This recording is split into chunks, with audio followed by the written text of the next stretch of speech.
Hello po. Isang mapagpalang pagkakataon po ulit para sa ating lahat. To God be the glory po. God bless us all po. Sana po malusog pa rin ang bawat isa sa atin.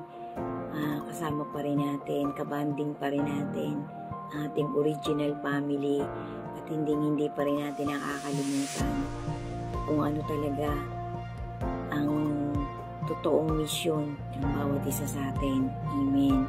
Kumusta po tayong lahat? Continuation po guys, bali final part na po talaga to. Bali ito po ay part 30. Gawin ko na po itong part 30 para matapos na. Pag hindi po natapos to, lagyan natin ng B. So final na talaga guys. Maraming salamat po sa inyong lahat na nakapagpatuloy umpisahan mula part 1 hanggang ito sa dulong-dulo. Itong season 28 ko, WWTH. Atin na pong creator ang bahalang magbalik sa bawat isa sa atin ng mga kabutihang na itatawid natin sa isa't isa. Magpatuloy-tuloy po tayo, magkapit-bisig po tayo. Wag na po nating i-aim o i-goal na tayo ay may masasaktan pa, na tayo may masasagasaan pa. Kung sino ka man, kamag-anak ng kita o hindi, kung ano man ang intention mo sa panonood mo ng mga ganito kong content, sana igabayan ka ng ating creator. Kasi ako ay walang masamang intention. Kasi meron po talagang, totoo po talaga yung mga sinasabi ng mga matatanda na minsan sa sariling kadugo mo pa hindi ka makakakuha ng suporta. Doon ka pa makakakuha ng suporta sa mga ibang tao. Ako po para sa akin, kahit kailan di ko po pinipilit na suportahan pa ako ng sino mang kamag-anak ko sa kung ano mang ginagawa ko sa buhay ko. Kasi hindi naman po natin kailangan magmakawang humingi ng tulong minsan po, dapat talaga maging mission ng isang tao na kung ikaw ang meron, ikaw na lang ang mag-abot. Kasi minsan ang tao, pinangangalagaan na lang niya yung kanyang katiting na pride. Kasi napakahirap pong manghingi ng kahit anong tulong. Kahit yan konting suporta pa sa kung anong ginagawa mo. Minsan, hindi mo kailangan talagang ipagpilitang bigyan ka ng kahit sinong tao ng suporta. Kamag-anak mo man to, kadugo mo man to, o ibang tao. Minsan, ang mismong ating creator ang gagawa ng paraan para makatanggap ka ng suporta. Minsan, ginagamit pa ng Panginoon ng ibang tao kaysa sa kadugo mo. Pero sabi nga po ng mga sikat na Hollywood actor, blood is just a relationship. Ang totoong kamag-anak ay yung dumadamay sa'yo, yung nagbibigay sa'yo. Kahit yan talagang hindi mo kamag-anak o ka-blood relationship mo, mararamdaman mo ang pagmamahal ng minsan sa ibang tao mo pa mararamdaman na sinusuportahan ka kung ano man ang plataforma mo. Kasi totoo yan, ipaks yan galawan na yan ng buhay dito sa mundong ito. Minsan mismong mga kamag-anak mo pa yung magbibigay sa'yo ng masamang pakiramdam na parang pakiramdam mo inaapi ka, minamak ka. Kasi nga po ang mga tao, ang puso ng isang tao ay punong-puno ng masasamang haka-haka, ng inggit, ng galit, ng gusto niya parang naningingibabaw yung superiority. Parang minsan ayaw mong makita ang kamag-anak mo may na-achieve. May nagkakaroon ng unti-unting success. Minsan may mga ganyang kamag-anak. Bahala ng Panginoon sa kung sino mang ganyan sa ating lahat, diba? Mas magandang tayo hindi nagtatanim ng sama ng loob kahit kanino. Kasi minsan may mga kamag-anak ang mararamdaman mo, tinitik-tikan ka lang. Mararamdaman mo, gumagawa pa ng mga faking account para tingnan kung anong nangyayari sa kung anumang platform na ginagamit mo. Kasi punong-puno ng inggit, punong-puno ng masasamang akala, punong-puno ng gusto siya na lang ang laging magaling, siya na lang ang bida, siya na lang lahat-lahat. Pangit po yun guys. Baguhin na natin yung mga ganyang motivation natin.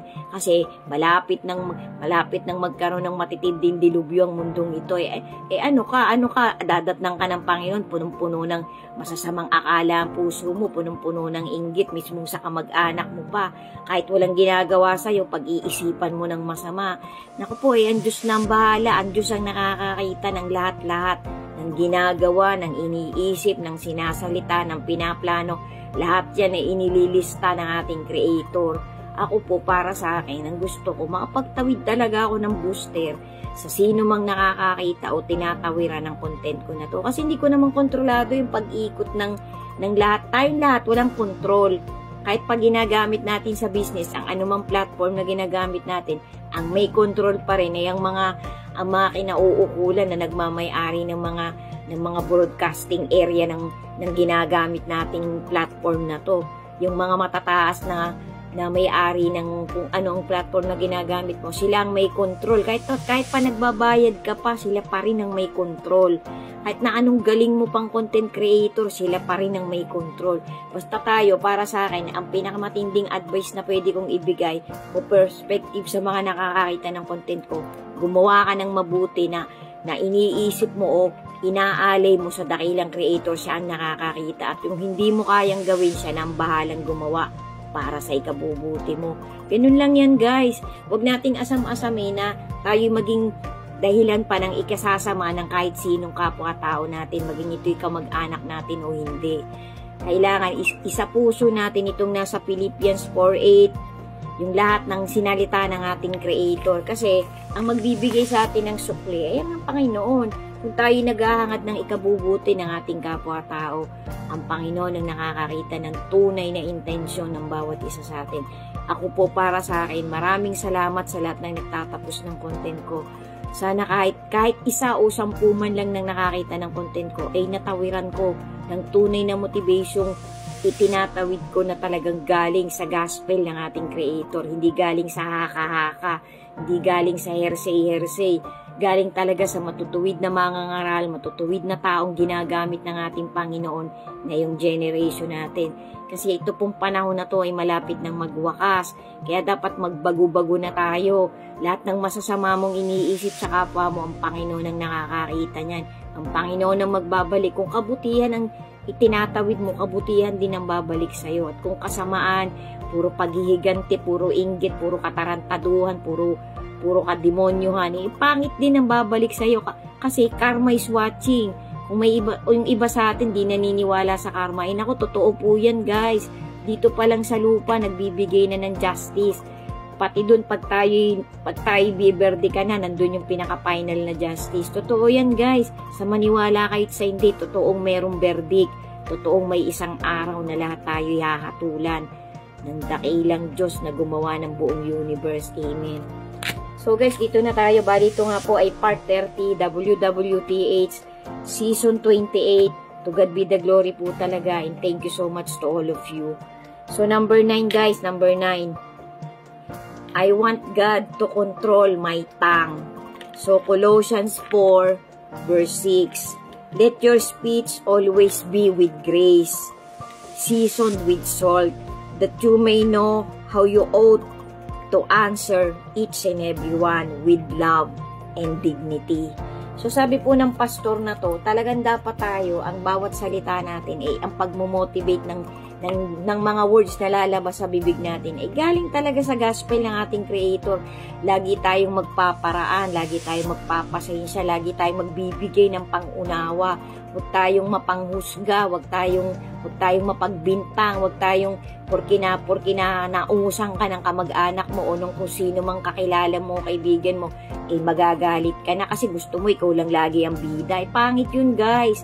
Kailangan lagi tayong, ang gagawin talaga natin iisipin natin kung paano tayo makakasakit sa kapwa natin.